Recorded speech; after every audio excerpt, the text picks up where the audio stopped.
there's this topic that I'm thinking about, literally as I'm physically active, as I'm out here skating.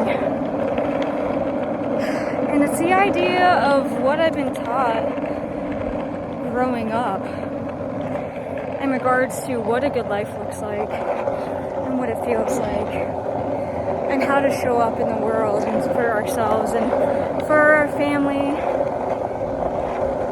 I think there's a lot of fear paradigms. There's a lot of fear paradigms out there. And in these fear paradigms, we're kind of told that the present moment doesn't matter because we're too afraid of the type of future for us, or too overwhelmed by what the past was.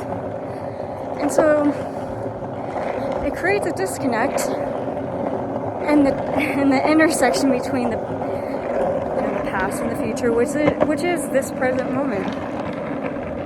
And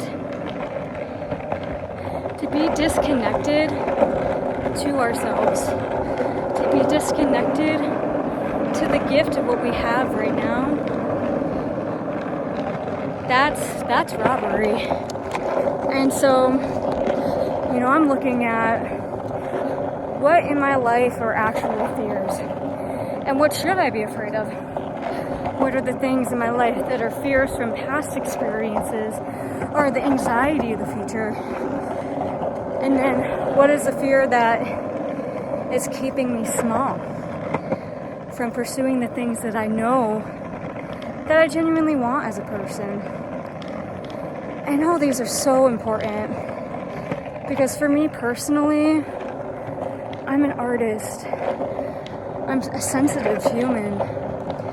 I experience, emotions on a higher level. I experience certain sensations at a higher level. And it's a gift and it's a challenge to navigate in this world because it's not really set up for a mind like mine, or maybe a mind like yours. It's a lot of people out here that were created to birth something new. And if that's the case, how do we show up in that newness? How do we show up in the way that makes us proud and feel good? It's just really important.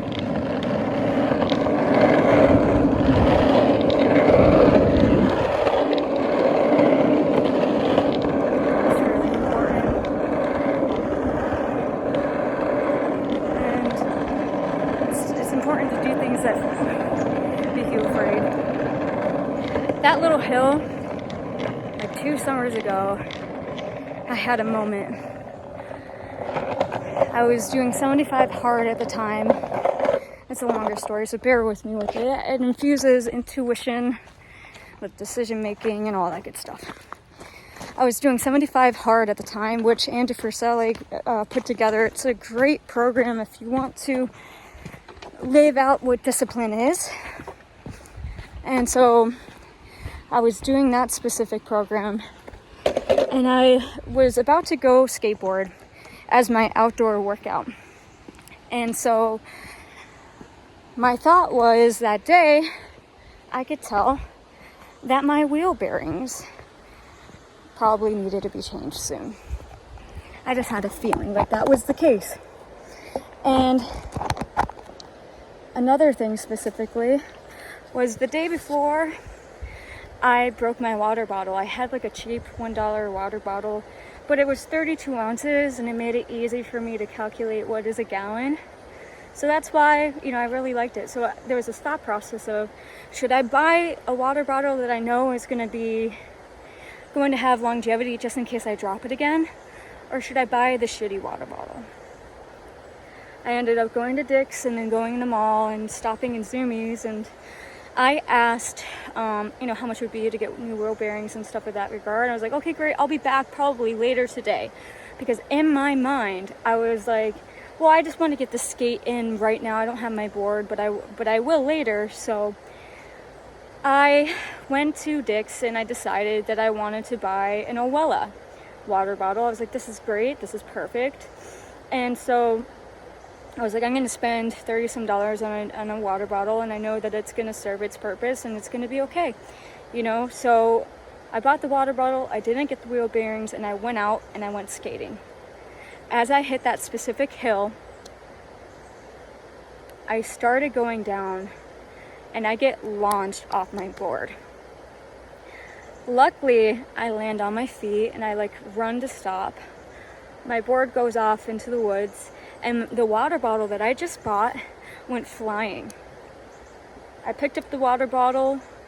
It was dented, but it wasn't broken. It was just dented. And I just laughed because it was like, I was right in both aspects. I was right that my wheel bearings had to be done. I was right to invest in the better water bottle because the other one would have broken in that moment.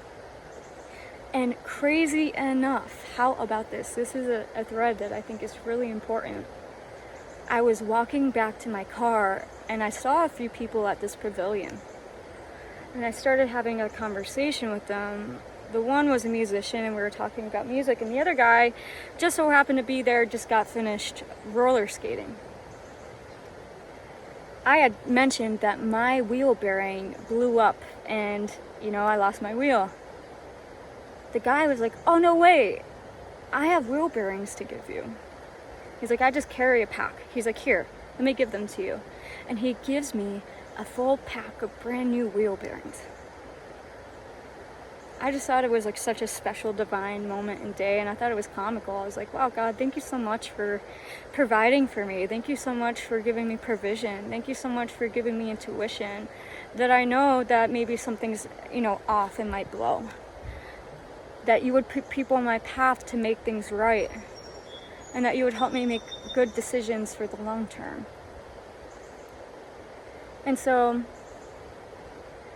I just say that to you, like, there is a guiding force inside of you that is speaking to you.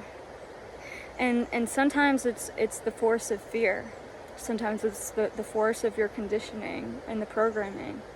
Sometimes it's the voice of God and that intuition that's guiding you towards a higher way, even when you might not understand it. And sometimes it's hard to tell what is what. But what I'll say to you is this. When God calls you out to do something, it's not always going to feel comfortable. It feeling uncomfortable sometimes is a marker of your growth and what God wants to do within your heart. Doesn't mean that it's not peace, it's expansion. But there's a difference between fear and peace. Because fear will say you will fail. You are not capable of this. It will say many things, that don't genuinely align with the truth that is for you. And this is something that I've been looking about in life, Of course, life is serious. Of course it is. But it's also to take into account that we're all just flying on this rock in the middle of space. We didn't think to be existing. We're here to learn and to grow and to love and to expand. And we're allowed to make mistakes. And just because mistakes were made doesn't mean that a good life isn't possible.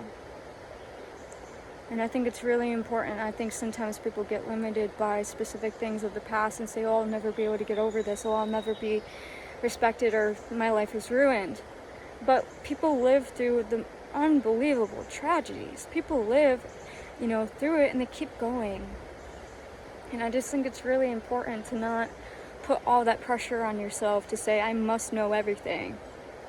It's not up to you to know everything, man. It's not. It is up to you to trust in yourself and to learn and to grow and to do better and to love and to be kind, to be of service to yourself, the people you love, and to God most of all. And so I just challenge you. I challenge you to challenge your programming, challenge your past, challenge your future, and say, I dare to be present. I dare to be present. And if you're in that, that's where you're going to enjoy all the good things here. It's so nice out. Oh my gosh. I'm grateful for you. Thanks for being here with me. Thanks for being on this journey. Thanks for, fighting the good fight of being who you're meant to be, being the most authentic version of yourself. I just saw a beaver. Wow. Just seeing the way it cuts through the current, that's really impressive. Anyways, peace, love, and blessings, and have the most beautiful day.